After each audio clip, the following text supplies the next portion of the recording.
God, I hate politics. But in the middle of the night when I couldn't sleep and hubby says, hey, there were strikes in the Middle East, my first thought is, what's that going to do to interest rates? And maybe you might be concerned about that too. So, there is a correlation between oil prices and mortgage interest rates.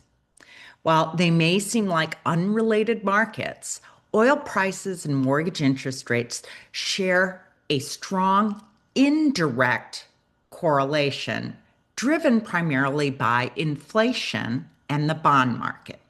Historically, when oil prices rise, mortgage rates tend to follow.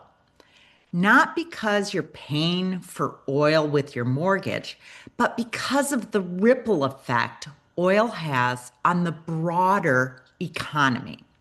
So, the inflation link.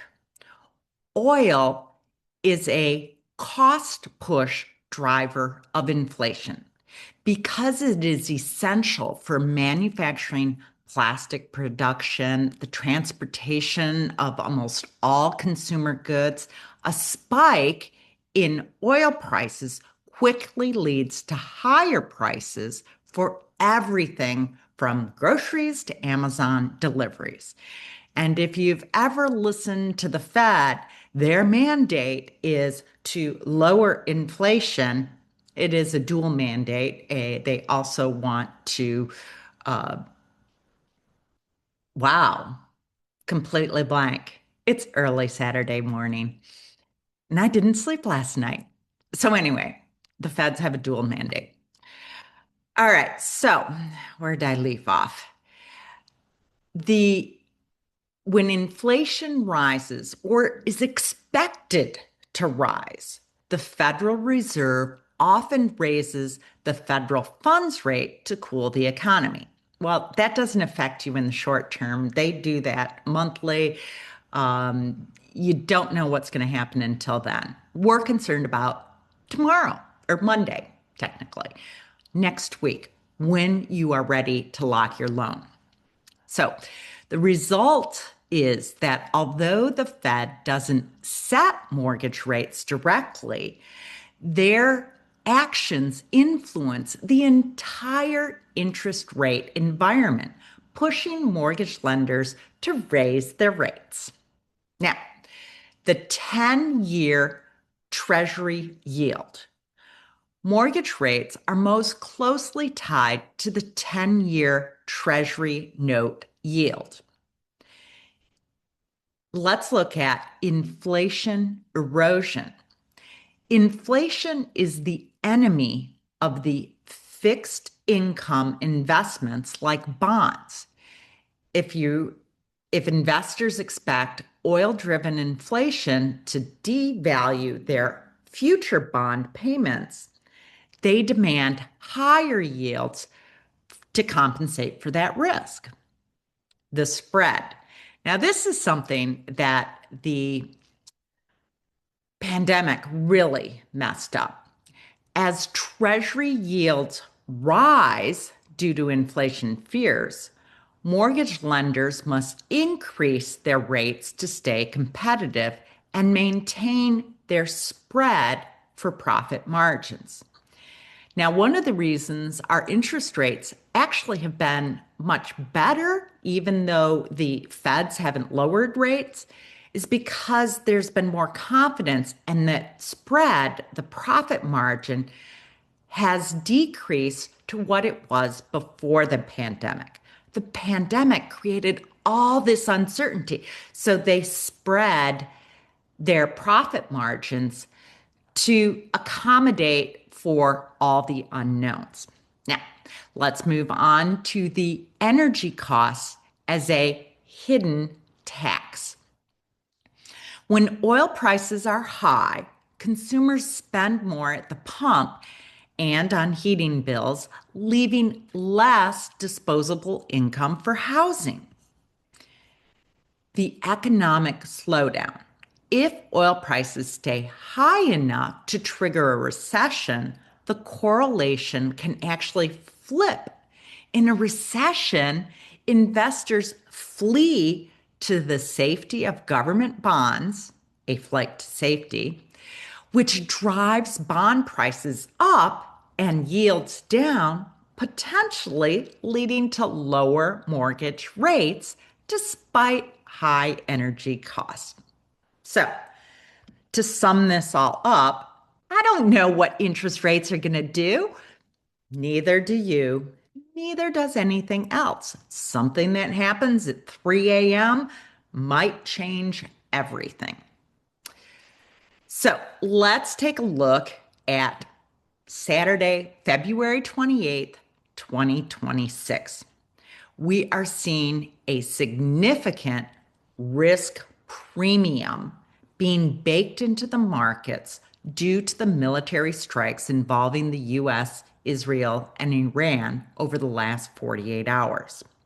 Here is a breakdown of where things stand and what to expect when the opening bell rings Monday morning. Oil, crude. Prices jumped over 2.7% on Friday, closing at around 67.02 per barrel. With reports of nationwide strikes in Iran and the potential for retaliation near the Straits of Hormuz, analysts are warning of a spike towards $75 to $80 if supply is directly threatened. Mortgage rates. The national average for the 30-year fixed mortgage is currently sitting at approximately 6.04%. That's the bank rate, with an APR of 6.11. This is, of course, assuming good credit and points, everything else involved. We recently saw rates dip below 6% for some lenders, but that trend is now under immediate threat. What to expect Monday morning? When the markets reopen, mortgage rates will be pulled in two opposite directions. Here is the likely tug of war: the flight to safety, downward pressure. In moments of major geopolitical conflict, investors often panic sell stocks and buy US Treasury bonds. The effect? When everyone buys bonds, their prices go up and their yields go down. The impact on you.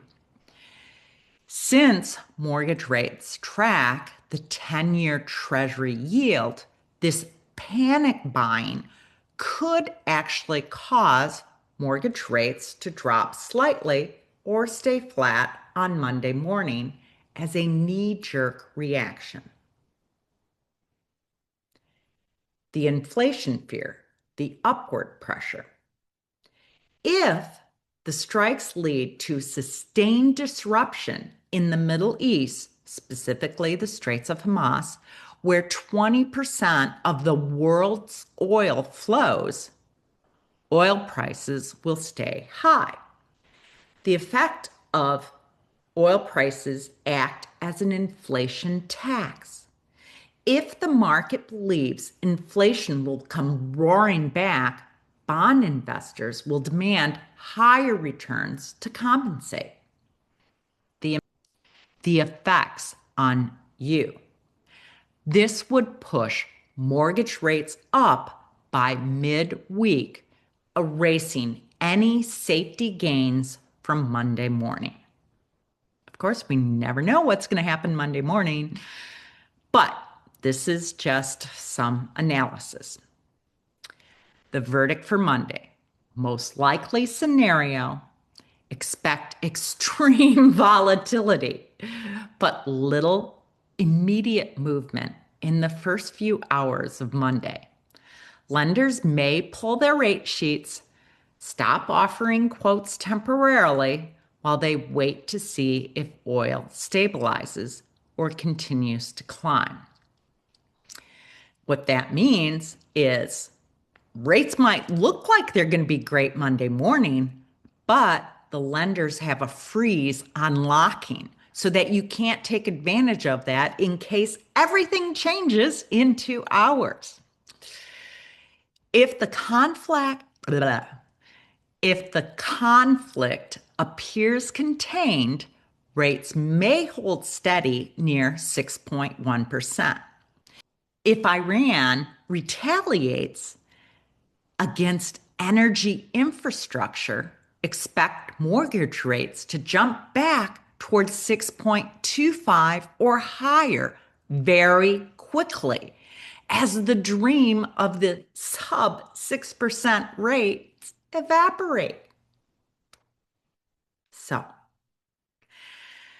I can give you advice, but it's your decision when to lock. And sometimes that's not even the case. If you don't have a contract yet, if you lock now and you don't know when you're going to close, we can do that. We need a longer lock period, which costs more because they bake in these risks. So, the minute you have a signed contract, the best course of action is if you're comfortable with the rate, if you can afford the rate, you lock the rate, typically 30 days.